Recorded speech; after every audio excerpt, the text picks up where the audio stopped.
Buenas tardes, chicos. Espero que estén muy bien. Vamos a comenzar. Vamos en un segundo.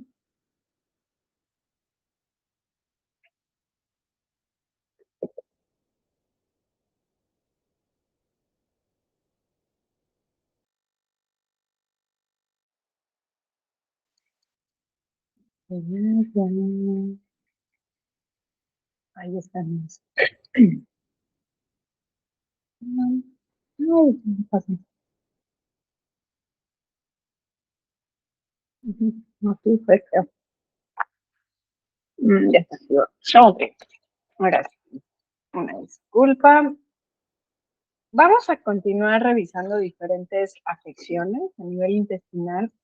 Ojo, las reacciones alérgicas a los alimentos y las intolerancias, pues bueno, las coloqué dentro de este rubro, no porque sean únicamente de tipo intestinal, sobre todo las reacciones alérgicas pues, son de nivel global, pero en virtud de que las intolerancias muchas veces van derivadas de esta cuestión, ¿no? De que no tenemos toda la enzimaria, toda la maquinaria enzimática, perdón, requerida. Nos habíamos quedado en esta parte de la fisiología que podemos describirla en tres fases. Se rompe la tolerancia oral, quedamos sensibles al alérgeno y estamos finalmente en una reactividad a los alérgenos. La anafilaxia es una respuesta del sistema inmune de tipo agudo.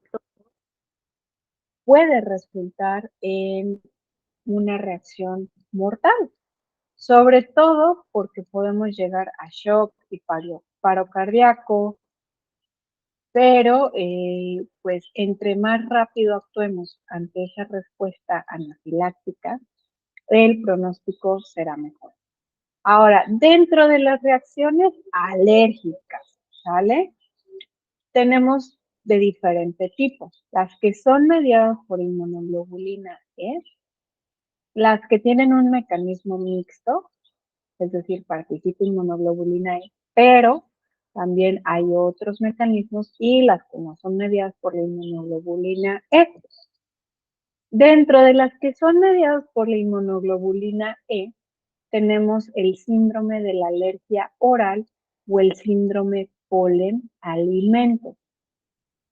¿Qué ocurre aquí? Normalmente los individuos quedan sensibilizados a una forma primaria, a un polen específico. Entonces, consumen algún alimento, sobre todo que dentro de este existe una estructura similar a la del polen. Entonces, aquí lo que ocurre es una situación de reactividad cruzada entre proteínas inhaladas y proteínas ingeridas. La sensibilización primaria es en cuanto al polen, no en cuanto al alimento. El problema es que, pues, el alimento tiene una estructura similar. Al ser una reacción mediada por la inmunoglobulina E, quiere decir que ya hay anticuerpos, entonces los síntomas aparecen de forma rápida, más o menos a los 5 o 30 minutos. Y los síntomas afortunadamente no son tan graves. Muchas veces quedan limitados en lo que es la orofaringe y pues da comezón o esa sensación de tumefacción, ¿no? Sin embargo, no quiero decir que sea un hecho, puede llevar en algunos casos a una reacción anafiláctica. Ahora, en el caso de las frutas y de las verduras, se toleran mejor cuando son sometidas a un proceso de cocción. ¿Por qué? Porque los remanentes de proteína, pues al ser termolábiles, cambian, ¿no? Cambia esa estructura, su conjugación. También tenemos el síndrome de látex fruta o de látex alimentos. La goma de látex, ¿sí? El látex que se usa en todo, ¿no? En los en los guantes, en algunos chupones por ahí todavía, sobre todo los del juguete, en algunos juguetes, en bandas elásticas, contiene muchas proteínas que pueden ser alergénicas. Entonces, el problema está en que puede dar una reacción mediada por la inmunoglobulina E. Y de hecho, este tipo de reacción se observa en profesionales de la salud, porque son los que están más expuestos. Entonces, dentro de los síntomas podemos tener aquellos como la dermatitis de contacto, pues obviamente si nos ponemos de pronto los guantecitos de látex y viene la reacción, pero podemos tener otros como asma o hasta anafilaxia. Entonces, desgraciadamente aquellas personas que tienen alergia al látex tienen anticuerpos de inmunoglobulina E que pueden tener una reactividad cruzada con antígenos de los alimentos, especialmente las frutas, y entonces dan este síndrome de látex fruta o látex alimentos. Los síntomas son muy variados, como les mencionaba. Ahora, los alimentos que se saben que están relacionados en este tipo de reacción es el aguacate, apio, avellana, el kiwi, el mango, la papaya, la papa, el pimiento amarillo, el plátano, el tomate y la yuca. No es que queden prohibidos o por el estilo, dependerá cada caso para poder tomar una estrategia centrada en el paciente. En cuanto a reacciones que son mixtas, es decir, mediadas y no mediadas por inmunoglobulina E, pues podemos tener algunos padecimientos, por ejemplo, proteínas de a la leche de vaca, una esofagitis eosinófila, una gastroenteritis eosinófila, entre otros. Entonces, la alergia a las proteínas de la leche de vaca, que pareciera ahorita que está muy de moda, es frecuente en la infancia. Sobre todo ha sido descrita en el 2 al 7% de niños menores a 1 año. Y pues normalmente los síntomas aparecen transcurridas 2 horas de que se consumieron fuentes de proteína de leche de vaca. Entonces, al estar hablando de proteína de leche de vaca, pues obviamente estoy haciendo más que nada alusión a qué, a fórmula. Entonces, por ahí puede darse la situación de que es un infante alimentado al seno materno y diríamos, bueno, pues, ¿qué pasó ahí? Entonces, recordemos la fisiología de la glándula mamaria. Lo que comemos realmente no va a pasar de forma directa, pero lo cierto es que puede haber algunos dipéptidos o algunos compuestos que pueden pasar a través del intestino y migrar. Por ejemplo, pueden migrar a lo que es la glándula mamaria y a razón de esto es que llegan. Entonces, pues en este tipo de alergia normalmente se resuelve sola, por así decirlo, porque la mayoría de los niños la superan a los 5 años de edad, cuando fue mediado por inmunoglobulina E. Y cuando no fue mediado por inmunoglobulina E, es un poquito más pronto, a los 3 años, y no quedan complicaciones. Ahora, en cuanto a este tipo de alergia a las proteínas de la leche de la vaca, es importante que se hagan algunas pruebas en sangre, por ejemplo, justamente medir inmunoglobulina E para observar qué está pasando ahí. Otro tipo de enfermedades con este mecanismo mixto son las enfermedades gastrointestinales eosinófilas, que aquí el nombre nos está diciendo quién es el responsable. ¿Por qué? Porque en este grupo, o sea, en sí entra un espectro de enfermedades, hablamos todos los trastornos digestivos en donde lo que va a ocurrir es una acumulación de eosinófilos. Esos eosinófilos van a liberar mediadores inflamatorios y van a provocar toda una respuesta inflamatoria. Entonces, Podemos tener esofagitis eosinófila, una gastroenteritis eosinófila, que el nombre está dándonos esa orientación, dónde está atacando. Puede ser el esófago, el estómago o incluso a nivel intestinal.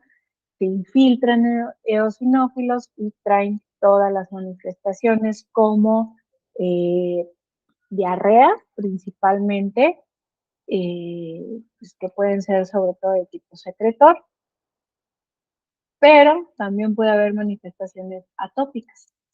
Entonces, aquí, a diferencia de la proteína, la leche de vaca, pruebas de medición de inmunoglobulina E específica frente a algún alimento no me van a poder ayudar. ¿Por qué? Porque más bien la respuesta es derivado de eosinófilos. Entonces, ¿a quién tendría que estar siguiendo? Pues a los eosinófilos. Y desgraciadamente, pues ahí tendría que ponerme a investigar, ¿no? O sea, ítem por ítem, descartar que no estamos ante una infección microbiana, entre otros aspectos. Las reacciones que no son mediadas por la inmunoglobulina E normalmente son reacciones que tienen un comportamiento tardío o bien también de tipo crónico. Y son reacciones que aparecen en los primeros meses de vida, tanto en bebitos alimentados con fórmula láctea, fórmula materna, perdón, como bebitos alimentados con leche materna. Entonces, aquí tenemos la enterocolitis inducida por proteínas alimentarias, mejor conocida como CEIPA, y PIPA, que es la proctocolitis inducida por la leche, por las proteínas alimentarias. También tenemos la hemosiderosis pulmonar inducida por leche de vaca, que se conoce como el síndrome de Heiner, y enteropatías inducidas por proteínas alimentarias. Sin embargo, aquí nos vamos a enfocar de CEIPA y de PIPA. Entonces, en el caso de CEIPA, síndrome de enterocolitis inducida por proteínas alimentarias, normalmente se observan aquellos bebés que son alimentados con fórmula y aparece alrededor de los 6 meses de edad. Entonces, la característica que deben de cumplir las fórmulas, una es que sea fórmula de leche de vaca o bien puede ser una fórmula con base de soya. ¿Por qué? Porque recordemos, los antígenos pueden ser más o menos inmunogénicos. Sobre todo las proteínas y los carbohidratos son muy inmunogénicos. Entonces, pues, ¿qué tiene la leche y la soya? Tienen proteína y carbohidratos, que son muy inmunogénicos. CEIPA normalmente lo que tiene de llamativo es que los vómitos son inmediatos y se acompañan con una diarrea. Y en casos crónicos, o sea, cuando ya hablamos de que lleva mucho tiempo, pues naturalmente se va a traducir en qué? En retraso del crecimiento.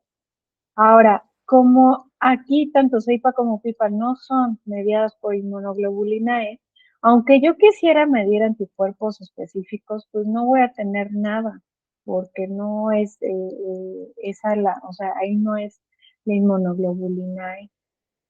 Entonces, en este tipo de pacientes lo que debemos de pensar es, llega con ustedes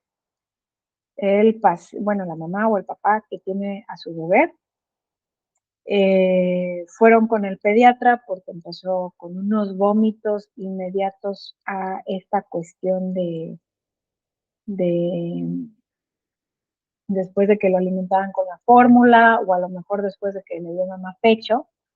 Hicieron pruebas, no encontraron nada, pero pues sigue persistiendo.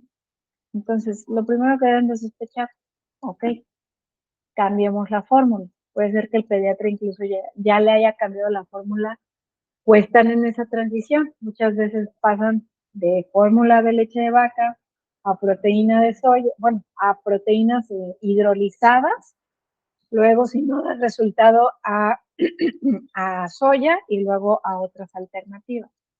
Entonces, en esos casos, pues cuando es con fórmula es el cambio. Cuando es un lactante alimentado al seno materno, muchas veces, por desgracia, si el profesional de la salud no está muy familiarizado con esta cuestión de la lactancia, lo primero que va a hacer quitar el pecho, pero metodológicamente es incorrecto. ¿Por qué? Porque tendríamos más bien que quitar lácteos o cualquier alimento sospechoso de la dieta a la mamá, no la leche materna al bebé.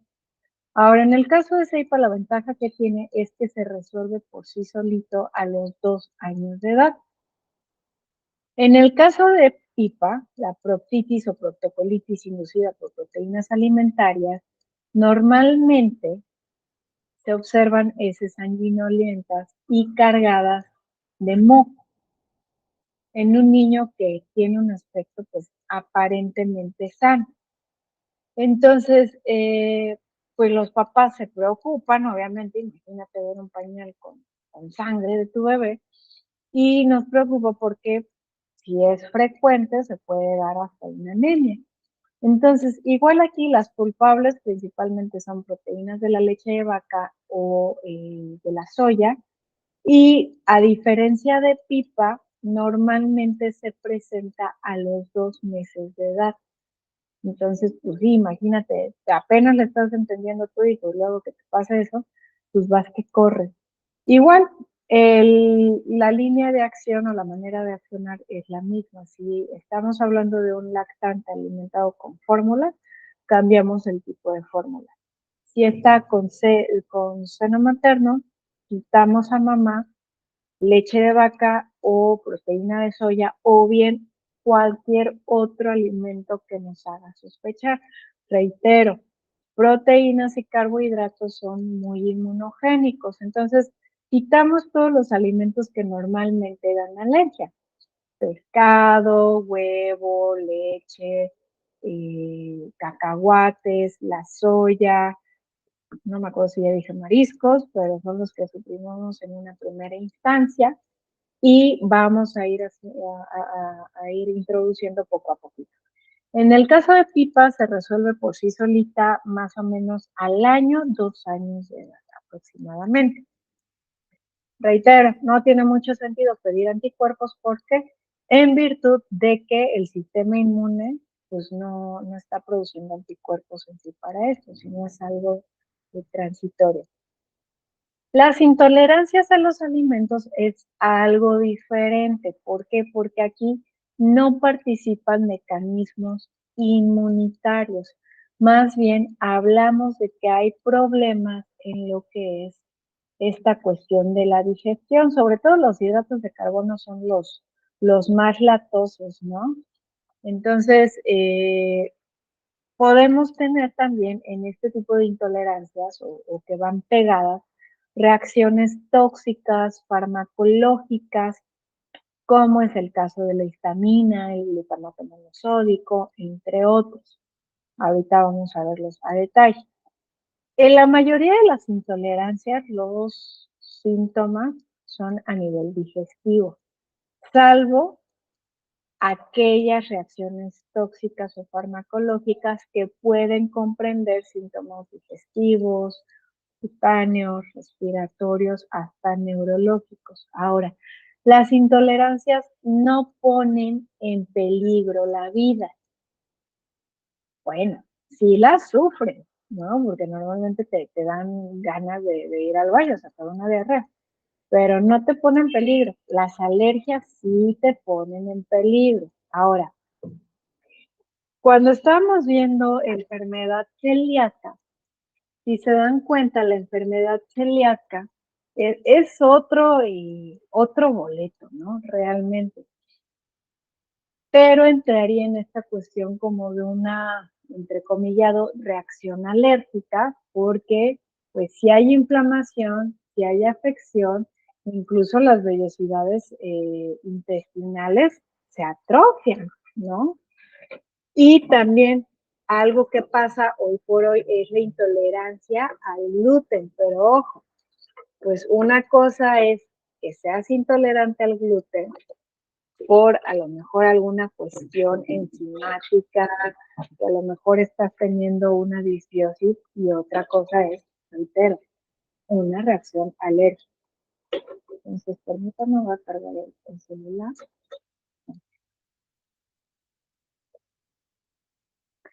Las intolerancias más comunes que tenemos, pues, a los hidratos de carbono, principalmente la lactosa, ¿no? De hecho, el 75% de la población mundial, si no es que ya es hasta más, tiene datos de hipolactasia. No secretamos, no producimos suficiente lactasa. Ahora, en esta cuestión, lo principal es quitar la leche. Y dependiendo, pero pues si el paciente aún acostumbra a la leche, lo que podemos hacer es sugerir otros lácteos, como es el caso del yogur, porque aquí las bifidobacterias ya aprovecharon la lactasa. Si el paciente ya no acostumbra a lácteos, ya no le gustan, pues no tiene con mucho sentido seguirnos aferrando, ¿no? Más bien es buscar fuentes alternas de los nutrimentos contenidos en la leche. También tenemos una intolerancia a la fructosa e incapacidad de digerir polímeros de fructosa. Sobre todo les va a sonar FODMAP. Cuando veíamos el síndrome de intestino irritable, pues es el cursar con esta intolerancia a fructosa y polímeros de fructosa. Fructosacáridos, oligosacáridos, disacáridos, monosacáridos y los polioles. Entonces, a través de la exclusión de esos alimentos, una dieta baja en FODMAP, quitamos las molestias. De hecho, creo, a ver, no me acuerdo, creo que les cargué por ahí un videito hablando sobre la dieta FODMAP para que lo consulten y de hecho se quedó ahí también cargada una actividad de tarea. Están los puntos, pero bueno, esto lo platico ya al final, nada más, antes de que se me pasara. Ahora, digamos que en términos generales son las más comunes. Ya tenemos otras reacciones que les digo, no es tanto en sí como una intolerancia, sino más bien una reacción farmacológica, que pues es una reacción adversa a un alimento. Entonces, esto se da en virtud de una respuesta a un compuesto que tiene actividad farmacológica presente en un alimento. Y aquí hay una amplia variedad de síntomas de tipo alérgico, porque se consumieron aminas biógenas, como es el caso de la histamina y de la tiramina. En el caso de la histamina, pues normalmente se produce en el organismo y tiene funciones importantes. Sobre todo, se libera como un mediador inflamatorio en una reacción alérgica o en una reacción de defensa del organismo. Entonces, en virtud de esto, va a generar algunos síntomas como de alergia, vasodilatación, eritema, problemas digestivos, prurito, urticaria, congestión nasal, conjuntivitis, rinorrea, incluso otros como confusión e irritabilidad, perdón. Entonces, que no cunda el pánico, o sea, todos tenemos una concentración de histamina que toleramos, pero cuando superamos esa concentración es cuando vienen los síntomas del exceso de histamina. Entonces, a ver, no alcanzo a ver la diapositiva. No les puse la cantidad, pero más o menos de histamina lo que toleramos por mucho es 1 nanogramo sobre mililitro. Por exceso de eso ya es anormal. Hay alimentos que tienen un alto contenido de histamina, sobre todo los alimentos fermentados, los tomates, las fresas, quesos curados, carnes, pescados procesados, bebidas alcohólicas, sobre todo el champán y el vino tinto, y los sobrantes de comida. De hecho, aquí también, como la fruta ya muy inmadura, perdón, madura, no inmadura, la fruta muy madura, que todavía no está como con hongo o algo, pero que ya está bien madura, medio aguadita, también puede tener exceso de vitamina. Entonces, se consumen y vienen síntomas que desgraciadamente muchas veces son indistinguibles de la alergia alimentaria por esta cuestión del papel que juega la histamina como mediador inflamatorio. Entonces, en la intolerancia a la histamina hay una reacción excesiva por diferentes razones. Por ejemplo, el contenido de forma natural en algunos alimentos o bien que contienen grandes cantidades de histidina. La histidina es el precursor de la histamina. Entonces viene la reacción. También porque hay algunos sujetos que no pueden desactivar ni metabolizar la histamina de forma oportuna porque no tienen diamina oxidasa o histamina N-metiltransferasa, o bien hay otras aminas que están influyendo en la reacción a la histamina.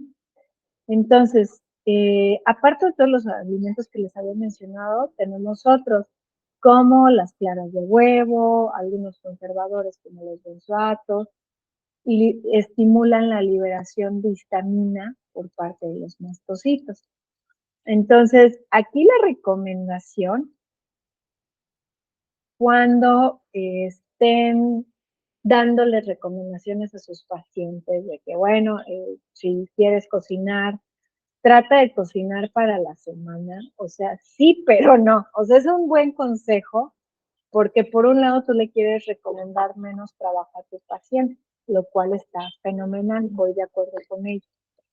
Pero tampoco con tanta telación, ¿por qué? Porque entonces podemos tener mayor cantidad de histamina y por lo tanto, pues vienen estos efectos indeseables. Lo cual, pues bueno, al rato el paciente le va a decir, no, pues es que a lo mejor o sea, lo puede confundir, ¿no? Entonces, en aquellos pacientes que son muy sensibles, existen guías para restricción de la histamina, que consiste en evitar alimentos que son ricos en histamina o precursores durante 4 semanas. Sobre todo, pues bueno, aquí hay que hacer en primer lugar la anamnesis, identificar los alimentos que potencialmente pueden aportar histamina o histidina, quitarlos 4 semanas e ir haciendo una introducción de uno en uno. Y si no son muchos, pues bueno, de poco en poco. Pasado ese periodo, evaluamos cuáles quedan y cuáles ya de plano el paciente los va a quitar casi que para siempre. Entonces, observen, pescado, huevo, carnes, huevos, carnes procesadas y ahumados, sobras de comida, leche y derivado, muchísimas frutas, verduras, leguminosas, aditivos alimentarios, eh, aderezos o especias y algunos otros. Entonces, pues nada más ahí el pequeño detalle. Ahora, existen igual otras reacciones farmacológicas, como la reacción a la tiramina, que se forma a partir de la tirosina y puede generar reacciones adversas. También en aquellos individuos que están tomando inhibidores de la monoaminoxidasa, va a interferir en el metabolismo de la tiramina. ¿Cuáles van a ser los síntomas que vamos a tener? Dolor de cabeza, puede haber vómitos, puede haber confusión, puede haber migraña, ¿no? Principalmente, dependiendo de la dosis. La tiramina lo tenemos principalmente en alimentos fermentados, en quesos curados, vinos, vinagres, en el hígado, en plátanos, berenjenas, frambuesas, ciruelas y tomates. También los sulfitos pueden dar reacciones, sobre todo en personas asmáticas, y los síntomas son un tanto variables. Puede haber dermatitis, hipotensión, dolor abdominal, diarrea. En dado caso, por alguna cuestión como ya de un sistema inmune pues muy comprometido, puede incluso dar una reacción anafiláctica, pero ahí dependería, más bien tendríamos que ver a detalle qué es lo que ocurrió en ese paciente. El glutamato monosódico, todos nosotros tenemos cantidades de glutamato en nuestro cuerpo. Sin embargo, cuando se consumen cantidades elevadas, lo que va a propiciar es que entre mayor cantidad de calcio a la célula. Entonces, esto trae un exceso de excitabilidad a la célula y va a dar síntomas como dolor de cabeza, náuseas, enrojecimiento, dolor abdominal, palpitaciones. De hecho, el glutamato monosódico sabemos que es muy utilizado en la comida china y por esta razón da algo que se conoce como el síndrome del restaurante chino, por ese exceso de glutamato. Y pues lo importante es evitarlo, ¿no? Sobre todo pues en aquellos individuos que son muy dados al buffet de comida china, pues sugerirle que de preferencia no. Podemos tener otras situaciones de una reacción a toxinas alimentarias, pero ahí ya se pone un poquito como más entretenida la cosa porque bien podemos tener una invasión por parte de un microorganismo patógeno. Y entonces ese microorganismo patógeno sea responsable de que esté formando cierta toxina y darnos ese tipo de reacciones variables. Entonces ahí es más bien apegarnos un poco a la parte de la microbiología y la parasitología. Para manejar las intolerancias y también para manejar las alergias, sobre todo en pequeñines, tenemos que actuar muy de la mano con alergólogo o con el pediatra alergólogo, porque vamos a seguir un protocolo de eliminación y de provocación. En primer lugar, tenemos que retirar las causas, es decir, todos los alimentos que están documentados en la bibliografía, referidos por el paciente, cualquier otro que nos haga sospechar. Debemos de reemplazar algunos factores digestivos, sobre todo consumir a lo mejor enzimas que favorezcan la digestión o medicamentos que favorezcan una secreción adecuada, como puede ser del ácido clorhídrico o de las sales biliares, de las enzimas pancreáticas. Vamos a repoblar, con pre y probióticos, porque recordemos que van de la mano con evitar un intestino permeable y vamos a reparar con nutrimentos y preparados de hierba. Suena muy exótico, ¿verdad? Pero más bien actuar sobre los nutrimentos que estamos observando deficiencia y en el caso de los preparados con hierbas, pues bueno, por ejemplo, evitar fármacos, ¿no? A lo mejor si hay dolor abdominal, ver si es posible, si es viable, un té de manzanilla. A esto hace alusión. Suena como muy acá, pero no. Entonces, en primer lugar, vamos a planificar, es decir, hacemos la primera evaluación con nuestro paciente y lo sugerido es que lleve un diario de alimentos durante mínimo una semana para poder identificar alimentos consumidos, síntomas presentados, otro tipo de información complementaria como enfermedad, suplementos, complementos, factores medioambientales que pudieran interferir. Ya que planeamos qué es aquello que vamos a quitar, vamos a evitar estos alimentos durante un periodo de 2 a 4 semanas o más en dado caso de que sea necesario. Esto va a ir en función de si desaparecieron o no los síntomas de mi paciente. Sin embargo, aquí aplica más o menos el principio que veíamos en la dieta del síndrome de intestino irritable, una dieta con enfoque bajo en FODMAP, porque si yo llevo este tipo de dieta 12 semanas o más, muy probablemente voy a tener el problema de deficiencias nutricionales. Por eso no se recomienda más.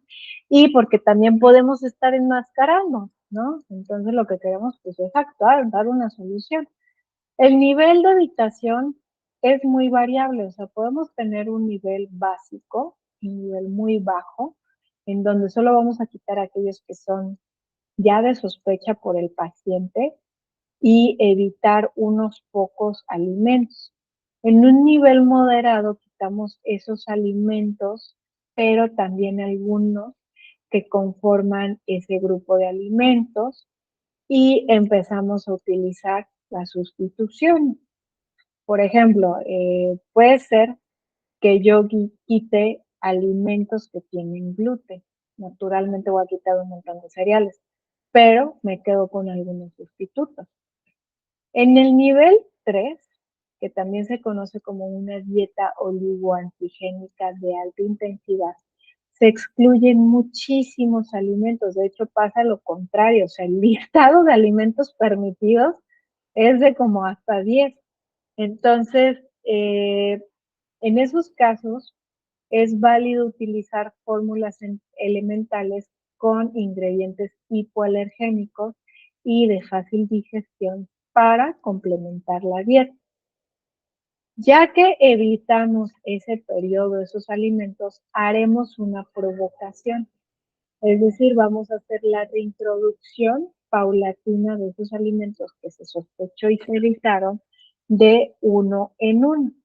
Entonces, muchas veces lo ideal es que se reintroduzca con una cantidad chiquita del alimento, pero en su forma más pura. Por ejemplo, el huevo, no voy a dar las claras o no voy a dar nada más la yema del huevo, sino que trato de dar el huevito combinado. En el caso del pescado, pues igual lo trato de dar directo, no doy el caldito del pescado, ¿no? Y lo ofrezco 2 o 3 veces al día en el día 1, sin introducir algún alimento nuevo de mi listado de aquellos que se prohibieron, ¿no? Que evité durante ese periodo. Sale, ya pasaron 2, 3 días, ese alimento que se introdujo no me dio problema, entonces meto otro alimento. Entonces, si lo analizamos durante una semana, yo estaré introduciendo 2 alimentos. Posteriormente, si para el día 5 o 6 no estoy teniendo ninguna respuesta, pues voy agregando.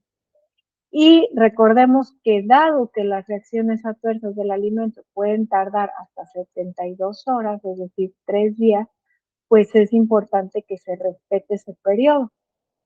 Entonces, gracias a esto yo puedo clasificar aquellos alimentos que son seguros, inseguros o dudosos. Si el paciente no está seguro, supongamos, en la primera semana metió huevo y también metió cacahuates. En la segunda semana mantiene huevos y cacahuates, pero agrega leche. Entonces, quita la leche y se espera la semana. Y vuelve a intentar, pero esta vez tratando de quitar huevo y cacahuates, quedándose únicamente con la leche para estar completamente seguro de que fue la leche o si pasó algo más. Por último, viene la fase de evaluación, que cuando se completó la fase de provocación, ahora sí, se van evaluando las respuestas y se elabora el plan de alimentación a largo plazo para poder mantener esa salud óptima. Para poder evaluar el éxito de esta terapia, existen diferentes pruebas. Las pruebas intradérmicas es cuando se colocan gotas de extractos de alimentos, pero no solo de los alimentos, también pueden ser diferentes compuestos conocidos que son alergénicos en una parte de la piel. Se raspa o se funciona con una lanceta con el extracto y pues obviamente que cuando es positivo va a generar inflamación. La ventaja que tienen las pruebas intradérmicas es que son rápidas. Normalmente en 15, 30 minutos tenemos un resultado. También, entre comillas, son más económicas porque, pues, ahora sí que es como todo un pack, ¿no? Tú pagas el paquete, pero te hacen pruebas de muchos compuestos para saber a qué estás siendo alérgico. Entonces, otro tipo de pruebas que tenemos es la detección de anticuerpos en suero, que es válida en alimentos como el huevo, la leche, el cacahuate, el pescado, el trigo, la soya. Sin embargo, insisto, ya vimos que hay reacciones que no son mediadas por la inmunoglobulina E, entonces pues puedo no tener esa ventaja de ese resultado. Para el tratamiento, pues principalmente desde que estamos evaluando debemos de contar con algunos datos. ¿Por qué? Porque si yo estoy con un pequeñín, sí me importaría saber la vía de nacimiento y el tipo de alimentación. Pero si ya tengo un adulto de 34 años, ¿para qué le voy a preguntar, oiga, cuál fue su vía de nacimiento? ¿Fue cesárea o fue parto, no? O sea, realmente ya acontecieron más hechos que pudieron favorecer en eso. Y en el caso de que estemos ya ante una reducción de peso o retrasos en el crecimiento, es importante que valoremos la absorción en general para descartar otro tipo de mala absorción. Entonces, dentro de la dieta de eliminación de los alimentos, como vimos, es una herramienta muy útil. Insisto, el periodo en promedio dependerá, pero hay protocolos que duran 4 semanas, puede llegar hasta 12 semanas, y sobre todo en estos periodos críticos de la provocación, vamos a dar diferentes formas, cocinado, crudo, congelado, siempre y cuando aplique, porque por ejemplo el huevo, pues no lo voy a dar crudo porque a lo mejor puedo favorecer una infección con salmonella. Entonces, pues tampoco, digo, si bien el huevo puede venir de fuentes confiables, pues lo evitamos. Y pues también, insisto, en algunos periodos podemos utilizar fórmulas elementales para complementar, ¿no? Sobre todo si la lista está como muy chiquita de lo que puede comer, pues, pues sí, hay que echarle la mano. También la forma en la que se ingiere el alimento es importante porque del 70 al 80% de los niños alérgicos a la leche o a los huevos pueden tolerar ciertas formas, sobre todo cuando son cocinadas. ¿Por qué? Porque la proteína se desnaturaliza por el calor, pero no toleran la forma sin cocinar. Y también hay que considerar los ingredientes de otras preparaciones. Por ejemplo, ahí se los pongo, el huevo es ingrediente de más de una receta, o sea, además del contacto con los utensilios. Entonces, también es importante trabajar bajo el eje intestino-cerebro porque el 70% de las células inmunitarias están en el tejido linfático asociado al intestino. Entonces, las medidas para restaurar la salud intestinal deberían mejorar la función inmunitaria y, por ende, la respuesta alérgica. Por lo cual, además de eliminar los alimentos problemáticos, es importante que optimice la acidez del estómago, la función enzimática y repoble ese tubo intestinal y esté cumpliendo con el supuesto de que la dieta es idónea, ¿no? Ahora, recomendaciones para promocionar una tolerancia y evitar la alergia, pues sí o sí apoyar la lactancia materna y retrasar la introducción de alimentos sólidos al periodo de 6 meses, dependiendo si ya está listo o no el chiquitín. Tener contacto con ambientes naturales, mascotas y granjas. ¿Por qué? Porque estamos favoreciendo la respuesta inmune adaptativa, lo cual nos va a proteger. También el ejercicio físico regular ayuda a nuestro sistema inmune, limitar el uso de antibióticos cuando sea totalmente necesario, consumir alimentos fermentados, bueno, más bien esto de preprobióticos, y el tabaco. No es recomendable el tabaco por muchas razones, lo sabemos, dentro de esas está que hay mayor riesgo del desarrollo de asma, sobre todo en chiquitos. Y aquí en pro de la lactancia materna, pues la lactancia materna, recordemos que un bebito tiene un sistema inmune inmaduro. Entonces la lechita tiene muchísimos compuestos que le van a favorecer al sistema inmune. Por ejemplo, inmunoglobulina A secretora, lisocimas, entre otros. Y desgraciadamente lo que se vive en México es que no siempre hay una correcta promoción de la lactancia materna, pero se ha visto que al menos mantenida hasta los primeros 3 meses de vida, es decir, antes de que se meta la fórmula, pues sí ayuda con diferentes enfermedades. Entonces, cuando hay lactantes que tienen un alto riesgo de alergia, se recomienda que se respete la lactancia materna exclusiva al menos hasta el 4 mes de vida. ¿A qué me refiero con esos lactantes con alto riesgo de alergia? Aquellos pequeñines que tienen datos sus papás de ser alérgicos, aunque sea solo uno. También aquellos que su mamá tuvo un embarazo grande, que viven con gatitos, incluso los bebitos que viven en la ciudad versus los que viven en la granja. También evitar el retrasar la alimentación complementaria, el no exponer de forma temprana al aparato digestivo ayuda. Y en el caso de las fórmulas, solo en caso de ser necesario, se recomienda que sea a partir del 4 al 6 mes de vida. Y esto es lamentable porque hablando de los brotes de crecimiento de los chiquitines, recordemos que en el tercer mes viene un brote muy crítico y va a la par con que cambie un poquito la fisiología de la mamá materna. Entonces, en el tercer mes es triste porque muchas veces mamá está desesperada porque bebé está llorando desesperado, que tiene mucha hambre, la glándula apenas se está ajustando a ir produciendo con base en la demanda. Pues, ¿qué hace a veces el pediatra? Fórmula. Y pues esto puede favorecer al desarrollo de alergia. Entonces, chicos, por último, pero no menos importante, les comento la actividad que se van a llevar de tarea. En su portal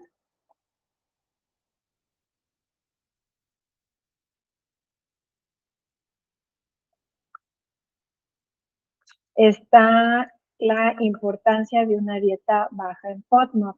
Se me chispoteó, se publicó ayer, realmente es hoy.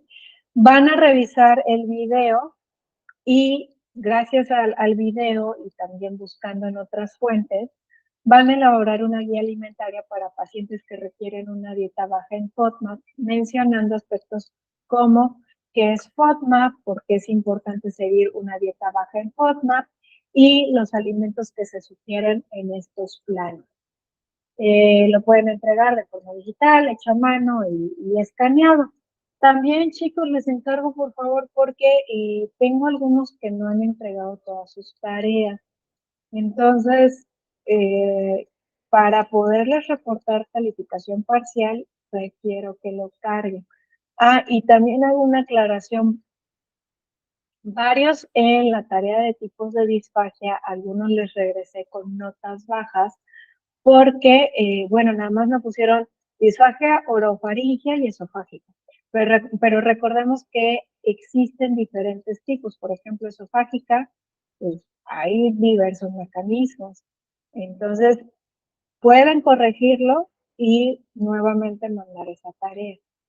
Entonces, chequen bien ahí que tienen de pendientes. El próximo examen va a quedar para el fin de semana del 9 y 10 de marzo para que vayan estudiando. Cualquier duda, estoy pendiente de ustedes vía chat, carguen las calificaciones en el Classroom. Cuídense muchísimo, nos estamos viendo.